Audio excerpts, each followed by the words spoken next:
Mela, għadu kan intem Grand Prix tal-Ungerija mill-iktar ħansejħolu għek miġnun biss qabel ma nibda nirreaġixxi u naddilkom inti fuq din it-tiġrija, ħalli nibda billi ngħid kentejn lil ċertu sewwieq spallira sewwieq id-disprata għal postu illi llum oġbu jilgħab bowling bin-nies fosthom Lando Norris, fosthom Charles Leclerc, fosthom Max Verstappen biex mhux biss jifavorixxi l-sieħbu imma wkoll biex jipprova jintoġob mal-malma tiegħu u forsi iżom postu mat-tim li qiegħed miegħu bħalissa. Għalkemm jien għandi dubbi kemm se jżommu postu xorta waħda, ma kif jgħidu l-Ingliżi, desperate times, desperate measures. Allura nixtieq li f'dan il-bidu tal-video nirringrazzja lil Valtteri Bottas illi illum irrovina it-tiġrija mhux biss tar-rivali tagħna u mhux biss in ġenerali, iżda wkoll ta' Lando Norris. Hekk trid issalvah postok sur Bottas. Hekk trid tipprova titla' fit-tielet post tal-kampjonat tal-kostrutturi. Proset, għax qed naraw ukoll xi kummenti deħlin, Alexander Farrugia, Stroll daħal ġo Leclerc, imma Alex fuq Stroll dan nafu li he's daddy's boy, qiegħed hemmhekk biss għax għandu l-flus ta' missieru u illum kienet naħseb prova li dan ma jistħoqlux ikun hemm għax jekk Bottas lab il-bowling, Stroll kien qed jilgħab il-bowling fil-lejn l-oħra volliri biex ma taħsbux li il-Stroll insejtu mingħajr ma ninsew l-Stroll irrovina t-telliqa ta' Ricciardo volliri biex nkunu għedna kollox. Jiġifieri, u anke Perez li wkoll fil-fatt illum qed ngħidilkom bib, Bottas u Stroll labu l-bowling mhux il-Formula 1. Naħseb laqqas jien meta nkun qed nilgħab fuq meta jkolli ftit ċansin fuq il-PlayStation. Jew multiplayer maħbib tiegħi ta' Velocity li nixtieq insellem jew inkella meta nkun qed nilgħab mal-kompjuter ma nilgħab bowling daqshekk. Għax ara qed jien nammetti li nġidra ma mbagħad naf li m'għandix fejn possibbli nidħol ġo sewwieqa, imma insomma bravu u grazzi lil Stroll u grazzi lil Bottas illi llum irrovinaw il-ħadd tal-McLaren. Ejja ngħidu hekk. Jiġifieri fimni, ma nistax ngħid li kuntent bil-wirja tat-tiġrija, meta niġu għall kumplament tat-tiġrija Norris imbagħad irtira u tilef dik l-istrisċa, però llum Ricciardo għamel tiġrija orribli. Daniel, illum kellna bżonnok. Illum inti kellek tiġbor dak jew tipprova tillimita danni iżjed mis-soltu għaliex mbagħad kienet fadal inti fuq it-trakka u kellek iġib il-punti mhux ma ġibx punti, forsi għaret l-effetti tal-karozza biħsar u tal-logħba bowling li lab miegħek Stroll, ma still jien kont qed nippretendi li għall-omenu mhux nispiċċaw naraw zero fejn il-McLaren, konna nġibu xi ħaġa tal-punti jew x'issa l-Ferrari.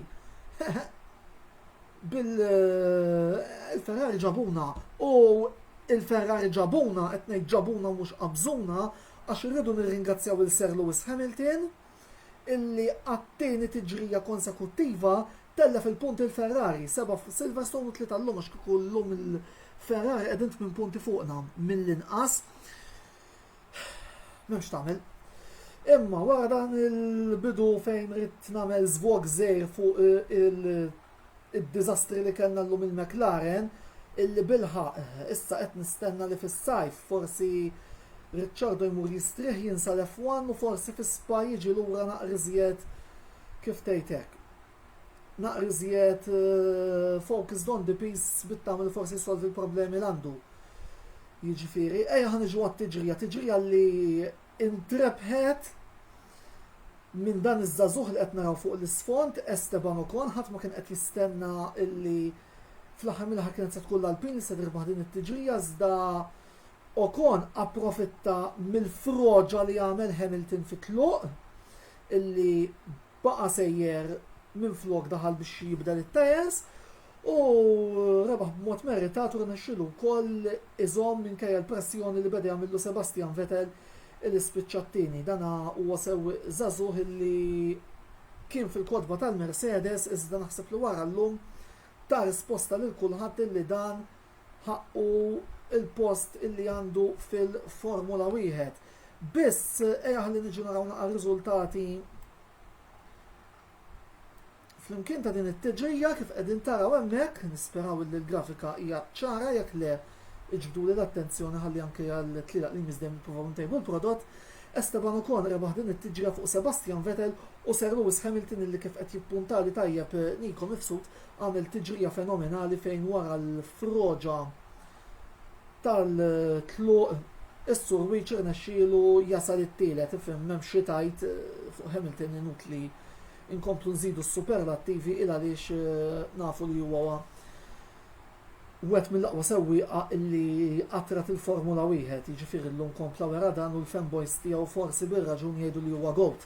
Carlos Sainz spiċċa raba' tiġrija pożittiva mis-sewwieq tal-Ferrari illi għamel dak li kellu jagħmel Ricciardo prattikament, ġabar il-punti li tilef l-ewwel sewwieq tiegħu Charles Leclerc u mbagħad Fernando Alonso li ġie ħames imma il-mod kif irnexxielu jżomm il-Hamilton milli teknikament jirbaħ it-tiġrija jurik illi minkejja li Alonso għandu 40 sena xorta waħda huwa sewwieq ta' klassi kif jgħidu t-Taljani la classe non è acqua.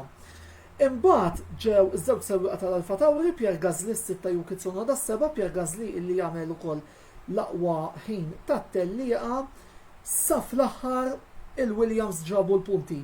Nicolas Latifi 8, George Russell 9, nifs qawwi għat-tim ta' Jost Capito ninsab ċert li anzi nifraħ lil ħafna partitari tal-Williams illi għaw Malta li sa fl-aħħar minkejja n-natura ta' din it-tiġrija rnexxilhom iġibu 6 punti u li żgur ma bżonn jumżi ħafna għal dak illi huwa anki il-klassifika tal-kostrutturi. Max Verstappen rnexxielu jsalva punt minn din it-tiġrija iżda kif se naraw il-qudiem kien kollu ta' xejn għaliex is-Sur Wiċ reġa' tela fl-ewwel post tal-klassifika tas-sewwieqa ma sta dik naraw għażjed tard. Spiċċaw it-tellieqa Kimi Raikkonen, Daniel Ricciardo, wirja diżastruża tal-Awstraljan, Mick Schumacher illi għamel ukoll żmien li kien fil-punti u Antonio Giovinazzi. U mbagħad wara l-ritira Nikita Mazepin kellna il-bowling players u l-vittmi tagħhom, Valtteri Bottas, Stroll, Norris, Leclerc u Perez. Bilħaq issa baħajja di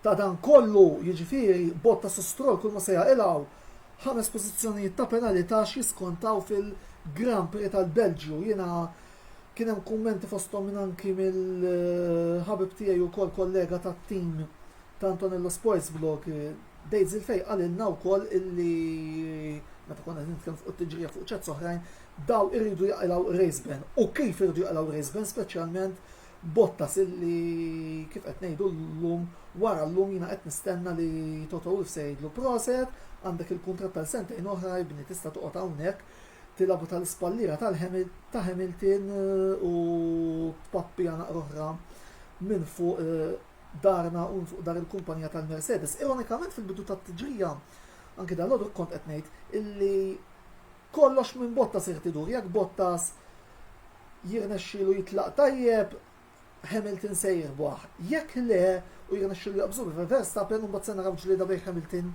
u Verstappen. Dan ma ġarax il għaliex kellna dak l-inċident fejn Bottas lab il-bowling fl-ewwel kantuniera tista' tgħid. Kumment ieħor minn Antentni li qed jgħid Alonso b'kapaċità kbira żamm lil Hamilton għal ħafna ħin, not bad for a 40-year-old. Fil-fatt tawħu ukoll id-driver of the day il-Alonso llum, jiġifieri ġurnata mill-isbaħ għat-tim ta' l-Alpine. Jiena fil-fatt ukoll anzi se nħallikom għal għada biex imbagħad tkunu tafu l-voti finali tiegħi meta għada fit-tlieta noħroġ Lanto Pagelle. Insellem ukoll il-Mike Pacelli qed jgħidilna well done Lewis, you are superhero. Min rid jgħid tiegħu sakemm qed nagħmlu din l-stream go ahead devil liri. Insomma, niġu issa għal klassifika tas-sewwieqa. Ovvjament wara appuntu il-Grand Prix ta' l-Ungerija, fil-fatt se jkollu kull irressaq ftit il-logo biex nkun nista' nġib il-punti sew. Sir Lewis Hamilton tela l-ewwel b'192 punt kontra l-186 ta' Max Verstappen, għalmenu Norris baqa' t-tielet b'113 kif qegħdin taraw hemmhekk kontra il-bowling player 108, anzi naħseb jekk konna nażlu laqam ġdid il-Bottas nistgħu ntuħ il-laqam ta' bowling u spallieri. Sergio Perez 104 fil-fatt iċċaq li iżjed kien fin-naħa t'isfel tal-klassifika kif qegħdin appuntu taraw il għaliex hemm diversi sewwieqa illi wkoll ħadu l-punti fosthom Ocon illi issa tela l-39 bir-rebħa li għamel u Sebastian Vettel illi jinsab fil-9 pożizzjoni b'48 punt. Niġu issa għal klassifika tal-kostrutturi u l-klassifika tal-kostrutturi ukoll tatna ftit tibdiliet il għaliex il-Mercedes telaw l-ewwel bi 300 punt kontra l-290 tal-Red Bull u b'xi mod il-McLaren għadna t-tielet b'163 kontra l-160 tal-Ferrari. Kumment uħol qed nara minn Matthew briffa plassak il-Ferrari labu karta fuq il-pit stop li l-Alfa Tauri waqgħu għalija. Kellna diversi overcut sellhom imma qabel ma tkellmu fuqhom. Ħarsa lej il-klassifika l-Alpin issa telgħu il-ħames b'75 dik se tkun battalja taħraq ukoll għal-ħames post bejn l-Alpin, l-Aston Martin u l-Alfa Tauri, il-Williams li telgħu it-8 6 punti u l-Alfa Romeo id-9. Jiena naħseb illi fejn tidħol dik il-battalja bejn 8, id-9 u l-10 naħseb li tirrifletti i-valori in kampo li xina fil-ferma tiegħi il-Williams huma by far aqwa mill-Alfa Romeo. Jiddispeċini ngħidlek meta inqisu li fl-Alfa Romeo hemm wieħed mis-sewwieqa favoriti tiegħi li huwa Kimi Raikkonen. Osservazzjoni żgħira fuq il-kumment li għadda Matthew Briffa fejn qalilna plassak il-Ferrari labu karta fuq il-pit stop illi l-Alfa Tauri waqgħu għalija l-Alfa Tauri illi anzi ngħidu hekk kien hemm ħafna undercuts li taw ukoll raġun lis-sewwieqa. Kellna dak l-undercut li qed isemmi Matthew, kellna undercut ukoll jekk min issejjer żbaljat min-naħa tal-Williams u naħseb li anki Ocon jipprova l-undercut u irnexxietlu le, Vettel kellu l-undercut hemmhekk fil-fatt kważi qabżu bi ftit imma dak ma rnexxilux. Insomma, issa għandna summer break minn hemm se mmorru għal triple header ieħor mill-iktar interessanti u xi tkun qed nistenna għaliex imista mmorru fi Spa fejn hija tiġrija li dejjem prometet spettaklu dejjem rajna sewwieqa u timijiet illi kapaċi iġibu riżultat. Fil-fatt tar kummenta int nifqet jgħidina taħt tal-Belġu li ma tim tiffavorixxi. Considering il-high speeds, suppost il-McLaren għandna nkunu tajjeb hemmhekk. Imma jekk qed issemmi li għat-tnejn ta' fuq naħseb se tkun domanda interessanti, ma ninsewx illi sew il-Belġu sew tiġra ta' wara fl-Olanda se jkunu żewġ home races għal Red Bull tista' tgħid li Max Verstappen ser ikollu prattikament is-saħħa tan-nies warajh għaliex se jkunu l-home races tiegħu. Ma ninsewx illi Verstappen twilet f'ħasel fil-Belġu u mbagħad ovvjament it-tellieqa ta' wara se tkun tellieqa li qed nistenna ħafna tiġrija ta' Zandvoort fl-Olanda, tiġrija li hija veloċi u mbagħad wara mmorru Monza għal Grand Prix tal-Italja fejn hemmhekk nistenna lil Ferrari ser ikunu on their best biex jippruvaw ipaxxu t-tifożi. Ovvjament jiena minħabba il-ġlieda illi għandi fil-klassifika tal-kostrutturi kontrihom nispera illi le. Naħseb li għalissa naqaf hawnhekk, grazzi lilkom li segwejtu dana il-video tal-lum, issa dan il-video wkoll se jżmur fuq YouTube għal min irid ukoll jarah iżjed tard. Għada joħorġu l-Antopagelle, issa minkejja l-fatt li ħammorru għal-break xorta waħda ser intellaw xi ftit aħbarijiet rigward Formula 1 għaliex nibdew issa ir-rubrika madwar 10 ijiem oħra tal-merkato Formula 1 2022 fej ovvjament se ngħidu minnu konfermat, se ngħidu minnu konfermat min le ser ngħidulkom ukoll min hemm il-lizza għal postijiet kif ukoll min għandu iċ-ċans illi jieħu s-siġġijiet u min konfermat u min le. Ovvjament fil-kas tal-McLaren, Ricciardo Norris u under contract sal-2023. Mil-bqija komplu segwu l-kontenut kollu li qed nofrulkom fuq Antonello Sports Blog. Nhar il-ħamis l-intervista, il-program ta' diskussjoni fejn ser nitkellmu fuq il-futbol lokali u mill-bqija il-komplement tas-serata it-tajba lil kulħadd ħlif lil Valtteri Bottas magħruf bħala Bowling u Spallieri u lil dak l-spoilt rich kid tal-Stroll illum irrofinaw tista' tgħid it-tiġrija lil McLaren.